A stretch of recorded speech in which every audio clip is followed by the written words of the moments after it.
అధికారంలో ఉంటున్నప్పుడు ఏదైతే మన నదీ జలాల వాటాలని కృష్ణాలో కానీ గోదావరిలో కానీ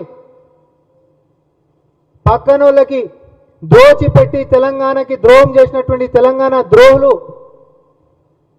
ఈరోజు అధికారం కోల్పోయినాక కూడా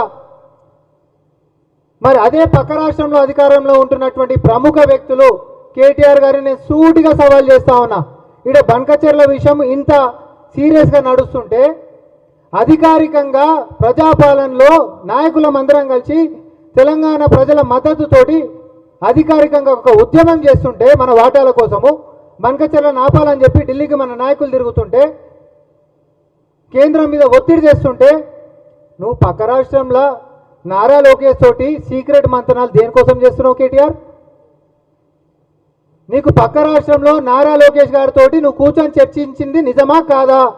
ఒకసారి కాదు, ఎన్నిసార్లు కలిసినావు? దేనికోసం కలుస్తున్నావు? ఈడ తెలంగాణకు సంబంధించినటువంటి నీటి వాటాల గురించి మన హక్కులు పోయినాయని చెప్పి ఒక అధికారికంగానే ఉద్యమం లెక్క మన యొక్క నాయకులందరూ ఢిల్లీకి పోయి హైకమాండ్ మీద ఒత్తిడి చేస్తుంటే దాన్ని ఈరోజు ఆపగలిగినాం. తెలంగాణ ద్రోహులు మీరేమో దోచిపెడితే ఆపనికే కాంగ్రెస్ ప్రభుత్వం ఈరోజు ఎన్ని తిప్పలు పడుతున్నామో మనకు తెలుసు.